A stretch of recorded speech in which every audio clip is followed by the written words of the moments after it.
Hi students, welcome to new class. ഇന്നത്തെ ക്ലാസ്സിൽ നമ്മൾ ഡിസ്കസ് ചെയ്യാൻ പോകുന്ന ടോപ്പിക്കാണ് cost of equity share capital. അപ്പം നമ്മൾ ഓരോ സോഴ്സും ഫണ്ട് റേസ് ചെയ്യാൻ ഉപയോഗിക്കുമ്പം കമ്പനിക്ക് വരുന്ന ചെലവിനെ കുറിച്ചാണ് പഠിക്കുന്നത്. ഫസ്റ്റ് നമ്മൾ കോസ്റ്റ് ഓഫ് ഡെപ്റ്റ് പഠിച്ചു. ആ ഡെപ്റ്റിൽ തന്നെ റെഡീമബിളും ഇറെഡീമബിളും ആയിട്ട് ഡിബെഞ്ചറിനെ കുറിച്ച് പഠിച്ചു.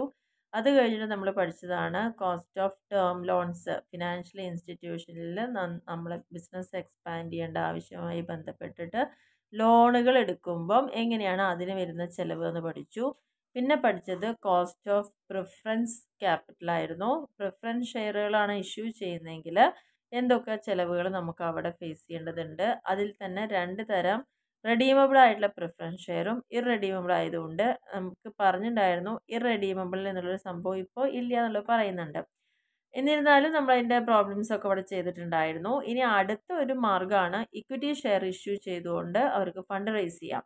അങ്ങനെ ഇക്വിറ്റി ഷെയർ ഇഷ്യൂ ചെയ്യുമ്പോൾ എന്തൊക്കെ തരത്തിലുള്ള ചിലവുകൾ അവിടെ ഉണ്ടാവുന്നു എന്നതാണ് നമ്മളിവിടെ പഠിക്കേണ്ടത്. കാരണം എപ്പോഴും ഇക്വിറ്റിയുടെ കോസ്റ്റ് കമ്പയർ ചെയ്ത് പറയുകയാണെന്ന് വെച്ചാൽ വളരെ ഡിഫിക്കൾട്ടാണ് അത് കണ്ടുപിടിക്കുക. എന്തുകൊണ്ടാണെന്ന് വെച്ച് കഴിഞ്ഞാൽ ഇക്വിറ്റി ഡിവിഡൻഡ് എന്ന് പറയുന്ന ഒരിക്കലും എന്തല്ല, ഫിക്സഡ് അല്ല. എല്ലാ വർഷവും അവർക്ക് കിട്ടുന്ന പ്രോഫിറ്റിന് ബേസ് ചെയ്തുകൊണ്ടായിരിക്കും അവരുടെ വരുമാനം എന്ന് പറയുന്നത്. റിസ്ക് ഫാക്ടർ എപ്പോഴും അതിൽ വലിയൊരു ഇമ്പോർട്ടൻറ്റ് ഫാക്ടറാണ് ഈ ഒരു ഇക്വിറ്റി ഡിവിഡൻഡ് എന്ന പേരിൽ പറയുമ്പോൾ. ഈ കോസ്റ്റ് ഓഫ് ഇക്വിറ്റി ക്യാപിറ്റൽ എന്ന് പറഞ്ഞപ്പോൾ എന്താണ്? Minimum rate of return that A company must earn on its equity share capital. അതിൻ്റെ ഇക്വിറ്റി ഷെയർ ക്യാപിറ്റലിൽ നിന്ന് മിനിമം എന്താണോ റേറ്റ് ഓഫ് റിട്ടേൺ ഉണ്ടാവുന്നത് അതിനെ തന്നെയാണ് കോസ്റ്റ് ഓഫ് ഇക്വിറ്റി എന്ന് പറയുന്നത്. അല്ലെങ്കിൽ നമ്മൾ പറഞ്ഞു കഴിഞ്ഞു, നമ്മുടെ കമ്പനിയിൽ ഇൻവെസ്റ്റ് ചെയ്യാൻ വരുന്ന ഷെയർ ഹോൾഡേഴ്സ് എന്താണോ നമ്മളിൽ നിന്ന് എക്സ്പെക്ട് ചെയ്യുന്നത് അത് നമ്മൾ കൊടുക്കാൻ ബാധ്യസ്ഥരാണ്. അപ്പം നമുക്ക് ഇക്വിറ്റി ഷെയർ ഇഷ്യൂ ചെയ്യുമ്പം അവർക്ക് അത് കൊടുക്കേണ്ടതുകൊണ്ട് അങ്ങനെ വരുന്നൊരു ചിലവ് അവിടെ ഉണ്ടാവുന്നുണ്ട്. അപ്പോൾ കോസ്റ്റ് ഓഫ് ഇക്വിറ്റി എന്ന് പറഞ്ഞാൽ നമുക്ക് എങ്ങനെ ഡിഫൈൻ ചെയ്യാം? Minimum rate of return that A firm must earn on the equity investment. ഒരു ഇക്വിറ്റി ഇൻവെസ്റ്റ്മെൻറ്റിലൂടെ ഒരു ഫേം ഏൺ ചെയ്യുന്ന മിനിമം റേറ്റ് ഓഫ് റിട്ടേണിനെയാണ് എന്ത് പറയുന്നത്? കോസ്റ്റ് ഓഫ് ഇക്വിറ്റി എന്ന് പറയുന്നത്. കാരണം the market value of share remains unchanged. മാർക്കറ്റിൽ നമ്മുടെ ഷെയറിൻ്റെ വാല്യൂ എപ്പോഴും അൺചേഞ്ച്ഡ് ആയിട്ട് നിൽക്കുക എന്നുള്ള കാരണം കൊണ്ടാണ് ഇങ്ങനെ സംഭവിക്കുന്നത്. ഇനി ഇതിൽ പ്രധാനമായിട്ടും വേരിയസ് അപ്രോച്ചസുകളുണ്ട്. അതിൽ ആദ്യത്തെയാണ് ഡിവിഡൻഡ് ഈൽഡ് മെത്തേഡ് എന്ന് പറയുന്നത്. രണ്ടാമത്തെ മെത്തേഡാണ് dividend yield plus growth method എന്ന് പറയുന്നത്. മൂന്നാമത്തെ മെത്തേഡിൽ ഏർണിംഗ് പ്രൈസ് മെത്തേഡ് എന്ന് പറയുന്നുണ്ട്. നാലാമത്തേന് പറയുന്നത് റിയലൈസ്ഡ് ഈൽഡ് മെത്തേഡാണ് പറഞ്ഞിരിക്കുന്നത്. Realised yield method. അങ്ങനെ 4 മെത്തേഡുകളാണ് പ്രധാനമായിട്ടും കോസ്റ്റ് ഓഫ് ഇക്വിറ്റി കമ്പ്യൂട്ട് ചെയ്യാൻ വേണ്ടിയിട്ട് യൂസ് ചെയ്യുന്നത്. ഇനി അതിൽ ഓരോ മെത്തേഡുകളായിട്ട് ഇവിടെ പറയുന്നുണ്ട്. ആദ്യത്തെ മെത്തേഡാണ് ഡിവിഡൻഡ് ഈൽഡ് മെത്തേഡ്. ഓക്കെ, ഇതിൻ്റെ വേറൊരു പേരാണ് ഡിവിഡൻഡ് പ്രൈസ് റേഷ്യോ മെത്തേഡ് എന്ന് പറയുന്നത്. അപ്പോൾ ഈ ഒരു മെത്തേഡ് ഉണ്ടാവാനൊരു കാരണം ഷെയർ ഹോൾഡേഴ്സിനുള്ള ഒരു അസംഷനാണ്. അവരുടെ സേവിങ്സ്, ഓരോ വ്യക്തികളും സ്വന്തം സേവിങ്സിനെ ഒരു കമ്പനിയിൽ ഇൻവെസ്റ്റ് ചെയ്യുമ്പോൾ അത് ഇൻവെസ്റ്റ് ചെയ്യുന്നതിൻ്റെ ഭാഗമായിട്ട് അവർക്ക് minimum current rate of return എങ്കിലും കിട്ടുമെന്നുള്ളൊരു പ്രതീക്ഷ അവിടെ ഉണ്ടായിരിക്കും. അതുകൊണ്ടാണ് ഡിവിഡൻഡ് റിസീവ് ചെയ്യുന്നതിനെ നമ്മൾ എന്തിനാ ക്യാപിറ്റലൈസ് ചെയ്യപ്പെടുന്നത് by market value of shares to certain cost of ascertain the cost of shares. ഷെയറിൻ്റെ കോസ്റ്റ് കമ്പ്യൂട്ട് ചെയ്യുന്ന സമയത്ത് നമ്മൾ എടുക്കുന്നത് എന്താണ്? മാർക്കറ്റ് വാല്യൂ ആണ്. അന്നേരം ആ ഷെയറിൻ്റെ മാർക്കറ്റ് വാല്യൂ എന്താണോ അതിനെ ബേസ് ചെയ്തുകൊണ്ടാണ് എന്ത് ചെയ്യുന്നത്? ഡിവിഡൻഡ് റിസീവ് ചെയ്യുന്നതിനെ ക്യാപിറ്റലൈസ് ചെയ്യുന്നത്. അപ്പോൾ ഈ ഒരു മെത്തേഡിനെ പറഞ്ഞ വേറൊരു പേരാണ് ഡിവിഡൻഡ് പ്രൈസ് റേഷ്യോ മെത്തേഡ് എന്ന പേരിലും അറിയപ്പെടുന്നുണ്ട്. ആദ്യത്തെ ഡിവിഡൻഡ് ഈൽഡ് മെത്തേഡിനെ പറയുന്ന പേരാണ്. ഇനി ഈ ഡിവിഡൻഡ് ഈൽഡ് മെത്തേഡിൻ്റെ ഇക്വേഷൻ എന്ന് പറയുന്നത് നമുക്ക് ഇക്വിറ്റി ആയതുകൊണ്ട് KE എന്ന പേരിൽ പറയാം. ഇവിടെ KE എന്ന് പറഞ്ഞു കഴിഞ്ഞാൽ എന്താണ്? Dividend by MP into 100. മറ്റേതിൽ D/NP ആണ് നമ്മൾ ചെയ്ത പ്രിഫറൻസിന്. ഇവിടെ വ്യത്യാസം MP ആണ്. KE എന്ന് പറയുന്നത് കോസ്റ്റ് ഓഫ് ഇക്വിറ്റി. അതാണ് KE എന്ന് പറയുന്നത്. D ഡിവിഡൻഡ് ആണ്. MP എന്ന് പറയുന്നത് മാർക്കറ്റ് പ്രൈസ് ആണ്. ഒരു ഷെയറിന് മാർക്കറ്റിൽ എന്ത് വില ഉണ്ട് അതാണ് ഇവിടെ ശ്രദ്ധിക്കേണ്ടത്. അപ്പോൾ ചില സമയത്ത് ഫണ്ട് റേസ് ചെയ്യാൻ വേണ്ടിയിട്ട് പുതിയ ടൈപ്പ് ഷെയർസ് കമ്പനി ഇഷ്യൂ ചെയ്യാറുണ്ട്. ഇപ്പോൾ ഒരു 10,000 ഇക്വിറ്റി ഷെയർ ഉണ്ട്. കമ്പനി ഒരു ആവശ്യത്തിന് 5,000 മാത്രമേ ഇഷ്യൂ ചെയ്തുള്ളൂ എന്ന് വിചാരിക്കാം. ബാക്കി 5000 കയ്യിലുണ്ട്. അപ്പോൾ അവർക്ക് ആവശ്യമുള്ള സമയത്ത് ഈ 5000 ഇഷ്യൂ ചെയ്യാം. ആ സമയത്ത് നമുക്ക് പറയാൻ പറ്റുന്ന ഇക്വേഷനാണ് ഇപ്പം നമ്മളിവിടെ ഡിസ്കസ് ചെയ്തത്. ഇനി ചിലപ്പോൾ കമ്പനിക്ക് തോന്നുകയാണ് ഇപ്പോൾ നിലവിൽ ഓൾറെഡി ഇഷ്യൂ ചെയ്തതിൻ്റെ ബാക്കിയുള്ള ഷെയർ ഒന്നും ഇപ്പോൾ ഇഷ്യൂ ചെയ്യേണ്ട, പകരം വേറൊരു ന്യൂ ക്ലാസ് ഓഫ് ഷെയർ അല്ലെങ്കിൽ ഇക്വിറ്റി ഷെയർ നമുക്ക് ഇഷ്യൂ ചെയ്യാം എന്ന് പറയുമ്പോൾ നമുക്ക് ഒരിക്കലും എന്തറിയാൻ പറ്റില്ല. ആദ്യമായിട്ടൊരു ഷെയർ ഇഷ്യൂ ചെയ്യുമ്പോൾ മാർക്കറ്റ് പ്രൈസ് പെർ ഷെയർ എങ്ങനെയായിരിക്കുന്നൊന്നും അത് അസ്യൂം ചെയ്യൽ ബുദ്ധിമുട്ടാണ്. അപ്പോൾ അങ്ങനെ കോസ്റ്റ് ഓഫ് ക്യാപിറ്റൽ ആ ഒരു സിറ്റുവേഷനിൽ കണ്ടുപിടിക്കണമെങ്കിൽ അവിടെ നമ്മൾ എന്ത് ചെയ്യണം? അവിടെ നെറ്റ് പ്രൊസീഡ്സ് NP കാൽക്കുലേറ്റ് ചെയ്യണത് എങ്ങനെയായിരിക്കണം? After deducting the expense. എന്തൊക്കെ ചിലവ് അതുമായി ബന്ധപ്പെട്ട് വന്നിട്ടുണ്ടോ ആ ചിലവെല്ലാം റെഡ്യൂസ് ചെയ്തിട്ടായിരിക്കണം കാണുന്നത്. അന്നേരം അതിൻ്റെ ഇക്വേഷൻ എന്ന് പറയുന്നത് എന്തായി മാറും? D/NP × 100. അപ്പം മാത്രം നെറ്റ് പ്രൊസീഡ്സ് ആണ്, മുകളിൽ മാർക്കറ്റ് പ്രൈസ് പെർ ഷെയർ ആണ് വരുന്നത്. രണ്ടും മാറി പോകരുത്. ഇനി അതിൽ ഈ ഒരു മെത്തേഡിൻ്റെ പ്രത്യേകത എന്ന് പറയുന്നത് ഇവിടെ അതിൻ്റെ കുറച്ച് മെറിറ്റും ഡിമെറിറ്റുകളൊക്കെ പറഞ്ഞിട്ടുണ്ട്. അപ്പോൾ ഇവിടെ പ്രത്യേകിച്ച് ശ്രദ്ധിക്കുക, പുതിയ ക്ലാസ് ഓഫ് ഷെയർ ഇഷ്യൂ ചെയ്യുമ്പോൾ നമുക്കപ്പോൾ അന്നേരം അതെന്തറിയാൻ പറ്റില്ല, അതിൻ്റെ പ്രൈസ് മാർക്കറ്റിൽ എങ്ങനെയാണെന്ന് പറയാൻ പറ്റില്ല. അതുകൊണ്ടാണ് D/NP ആയി മാറിയത്. ആ ഒറ്റ വ്യത്യാസമേ ഉള്ളൂ. പിന്നെ ഈ ഒരു അപ്രോച്ച് വളരെ സിമ്പിളാണ്. ഒരുപാട് ലിമിറ്റേഷൻസ് അത് ഫേസ് ചെയ്യുന്നുണ്ട് ഈ ഒരു മെത്തേഡിന്. കാരണം ഇവിടെ ഒരിക്കലും ക്യാപിറ്റൽ അപ്രീസിയേറ്റ് ചെയ്യുന്നതുമായി ബന്ധപ്പെട്ടുള്ള കാര്യങ്ങളൊന്നും കൺസിഡർ ചെയ്യുന്നില്ല. അതേപോലെ അത് എങ്ങനെ റീറ്റെയിൻഡ് ഏർണിങ്സിനെ അഫക്റ്റ് ചെയ്യുന്നുള്ള കാര്യം ഇവിടെ നോക്കുന്നില്ല. റീറ്റെയിൻഡ് ഏർണിങ്സ് ബോത്ത് മാർക്കറ്റ് പ്രൈസിനെ അഫക്റ്റ് ചെയ്യുന്നുണ്ട്, ഒപ്പം തന്നെ ഡിവിഡൻഡ് കൊടുക്കുന്നതിനെയും അഫക്റ്റ് ചെയ്യുന്നുണ്ട് എന്നുള്ളതാണ് പറയുന്നത്. ഇതൊക്കെയാണ് ഈ ഒരു മെത്തേഡിൻ്റെ മെറിറ്റും ഡിമെറിറ്റും. അടുത്തത് എക്സാമ്പിൾ 7 ഒന്ന് നമുക്ക് ചെയ്തു നോക്കാം. അതിൽ കൃത്യമായിട്ട് പറയുന്നുണ്ട്, X limited has issued 40,000 equity shares of ₹100 each as fully paid. ഒരു ഷെയറിന് 100 രൂപ പ്രകാരം 40,000 ഇക്വിറ്റി ഷെയർ നമ്മൾ എന്ത് ചെയ്യുന്നുണ്ട്? ഇഷ്യൂ ചെയ്യുന്നുണ്ട്. കറണ്ട് മാർക്കറ്റ് പ്രൈസ് ഇപ്പോൾ മാർക്കറ്റിൽ ഷെയറിൻ്റെ വില എത്ര രൂപ? 160 രൂപയെന്നാണ് പറയണത്. കമ്പനി ഡിവിഡൻഡ് കൊടുക്കുന്നത് ഒരു ഷെയറിൻ്റെ മുകളിൽ 12 രൂപയാണ് കൊടുക്കുന്നത് പറയുന്നുണ്ട്.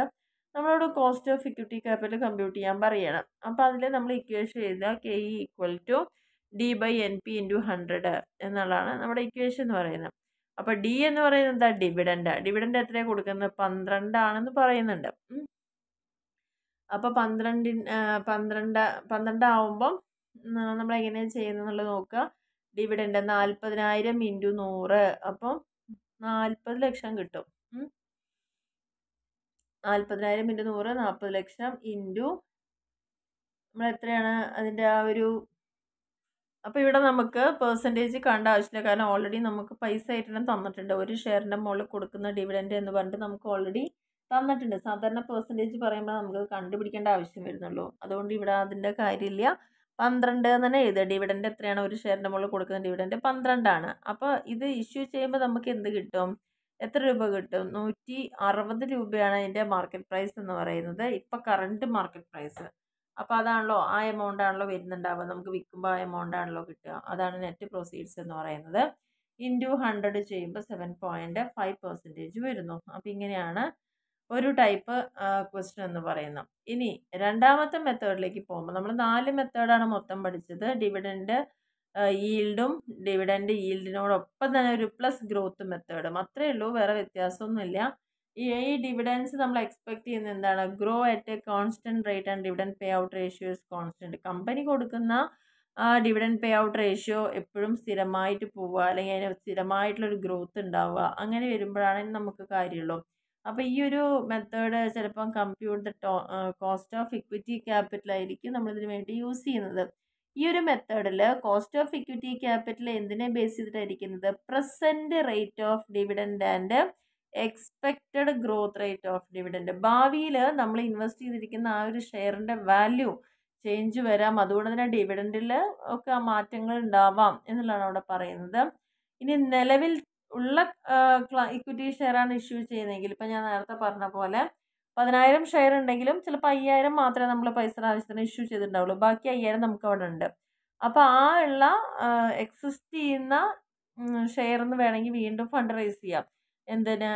വീണ്ടും നമുക്കത് പബ്ലിക്കിനെ ഇഷ്യൂ ചെയ്യുന്നുണ്ട് പറയുമ്പം അത് വാങ്ങാനും ആളുകളുണ്ടാവും. അപ്പോൾ അങ്ങനത്തെ കേസ് വരുന്നൊരു സമയത്ത്, അതായത് എക്സിസ്റ്റിംഗ് ഷെയറിൽ നിന്നാണ് നമ്മൾ ഇഷ്യൂ ചെയ്യുന്നെങ്കിൽ അതുമൂലം നമുക്ക് എന്തൊക്കെ ചെലവുകൾ വരുന്നു എന്നാണ് പറഞ്ഞിരിക്കുന്നത്. അപ്പോൾ ഇവിടെ നമുക്ക് ആദ്യത്തെ ഇക്വേഷൻ തന്നെയാണ്, കാരണം D/MP × 100 പ്ലസ് ആദ്യത്തെ ഇക്വേഷൻ ഇവിടെ നമ്മൾ ചെയ്താണല്ലോ D/MP × 100 എന്നുള്ളത്. അപ്പോൾ അതേ ഇക്വേഷൻ തന്നെയാണ് ഇവിടെ D1 എന്ന് പറയുന്നത്. അതിനൊപ്പം എന്താ ഗ്രോത്ത് റേറ്റ് അല്ലേ, അപ്പോൾ കുറച്ചൊരു വളർച്ച, അതിന് എത്രയാണ് ഭാവിയിലൊരു എക്സ്പെക്ട് ചെയ്യാവുന്നൊരു എമൗണ്ട്, അത് അപ്പോൾ ആ ഒരു ഗ്രോത്ത് റേറ്റ് കൂടിയിട്ട് ഇവിടെ ആഡ് ചെയ്യാമെന്ന് മാത്രമേ വ്യത്യാസമുള്ളൂ കേട്ടോ. വേറെ പ്രത്യേകിച്ച് ഒന്നും പഠിക്കാനില്ല. ഡി എക്സ്പെക്ട് ചെയ്യുന്ന ഡിവിഡൻഡ് MP മാർക്കറ്റ് പ്രൈസ് ആണ്. ജി എന്ന് പറയുന്നത് ആ ഡിവിഡൻഡിൻ്റെ ഗ്രോത്ത് റേറ്റിനെയാണ് പറയുന്നത് കേട്ടോ.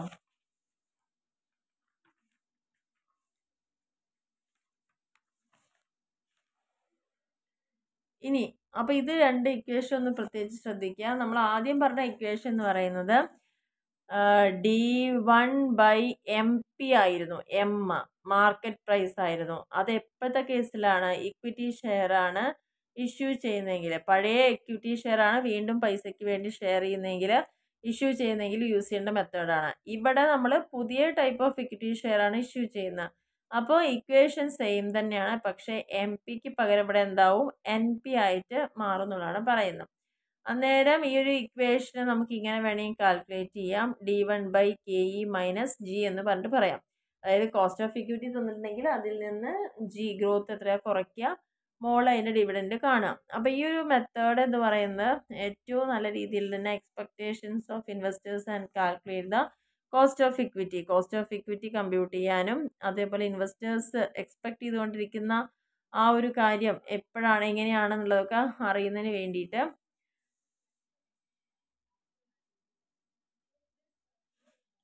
അപ്പോൾ ക്യാപിറ്റൽ ബഡ്ജറ്റിംഗ് ഡെസിഷനിൽ നമുക്ക് ഓപ്റ്റിമം ക്യാപിറ്റൽ സ്ട്രക്ചർ അറിയാൻ വേണ്ടി യൂസ് ചെയ്യാം. പിന്നെ ഈ ഒരു അപ്രോച്ചിൻ്റെ പ്രധാനപ്പെട്ട ഡിഫിക്കൽട്ടി എന്ന് പറയുന്നത് എപ്പോഴും ഗ്രോത്ത് പ്രൈസ് അപ്രീസിയേറ്റ് ചെയ്ത് കൊണ്ട് പോവുകയാണെന്ന് വെച്ചാൽ നമുക്ക് ഡിറ്റർമിൻ ചെയ്യുക എന്ന് പറയുമ്പോൾ വളരെ ബുദ്ധിമുട്ടായിരിക്കും.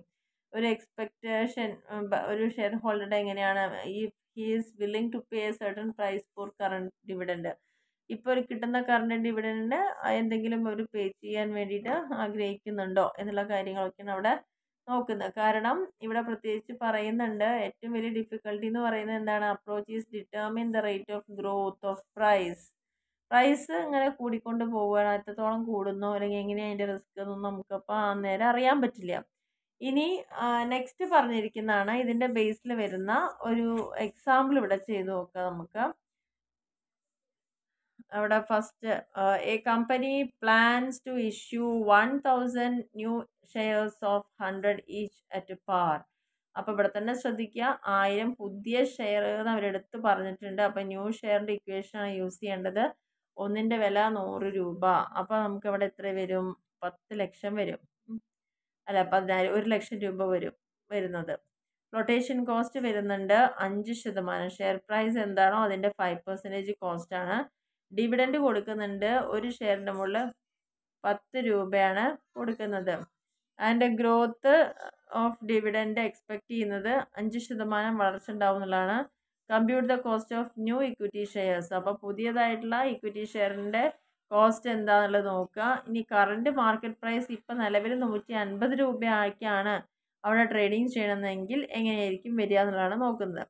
അപ്പോൾ അതിൽ നമുക്ക് ആദ്യം അതിൻ്റെ സൊല്യൂഷൻ നോക്കാം. ഫസ്റ്റ് നമ്മൾ ചെയ്യേണ്ടത് എന്താണ്? ഇവിടെ ഗ്രോത്ത് റേറ്റ് പറയുന്നതുകൊണ്ട് രണ്ടാമത്തെ നമ്മൾ പഠിച്ച ഇക്വേഷനാണ് ഉപയോഗിക്കേണ്ടത്. D/NP × 100-നൊപ്പം ഏതും കൂടി വന്നു പ്ലസ് G വന്നു എന്ന് മാത്രമേ അവിടെ വ്യത്യാസം വന്നിട്ടുള്ളൂ. അങ്ങനെയാണെങ്കിൽ ഇവിടെ ഡിവിഡൻഡ് എന്ന് പറയുന്നത് എത്ര രൂപയാണ്? 10 രൂപയാണ് ഡിവിഡൻഡ് വരുന്നത്. കാരണം അവർ എക്സ്പെക്ട് ചെയ്യുന്നത് 10 രൂപയാണ് ഒരു ഷെയറിൻ്റെ മുകളിൽ അവർ കൊടുക്കേണ്ട ഡിവിഡൻഡ് എന്ന് പറയുന്നത്. അപ്പോൾ D എന്ന് പറയുന്നത് 10/MP മാർക്കറ്റ് പ്രൈസ് ആണ് ഉദ്ദേശിക്കുന്നത്. 150 ആണ് ഇക്വിറ്റി ഷെയറിൻ്റെ ഇപ്പോഴത്തെ മാർക്കറ്റ് പ്രൈസ്. 150 × 100. ഇനി അതും കഴിഞ്ഞതിന് ശേഷമാണ് നമ്മൾ എന്ത് ചെയ്യണത്? പ്ലസ് 5%. ആ നേരത്തെ പറഞ്ഞിരിക്കുന്ന 5% അതിനെ കൂടി നമ്മളിതിൽ ആഡ് ചെയ്യണം. ആ ഗ്രോത്ത് റേറ്റ് കൂടി ഇവിടെ ആഡ് ചെയ്യണം. അപ്പോൾ നമ്മൾ ചെയ്യുമ്പോൾ എന്താവും? 10/150 × 100 പ്ലസ് 5% കൂടി ആഡ് ചെയ്യാം, ഗ്രോത്ത് റേറ്റ് ആഡ് ചെയ്യുക. അപ്പോൾ നമുക്ക് കിട്ടുന്ന ആൻസറാണ്. അതായത് ആദ്യം നമ്മൾ ചെയ്യേണ്ടത് 10/150 ചെയ്യുക, കിട്ടുന്ന ഉത്തരത്തിന് × 100 ചെയ്യുക. അതും കഴിഞ്ഞതിന് ശേഷമാണ് 5% എത്രയാണോ, 5% പറയുമ്പോൾ 0.05 ആണ് വരിക. അപ്പോൾ ആ കിട്ടുന്ന ഉത്തരത്തിന് അതുകൊണ്ട് ഇൻറ്റു ചെയ്ത് കഴിഞ്ഞാൽ കിട്ടുന്നത് 11.67% ആയിരിക്കും. അപ്പോൾ ഇങ്ങനെയാണ് ഈ ഒരു മോഡലുള്ള പ്രോബ്ലംസ് ചെയ്യേണ്ടത്.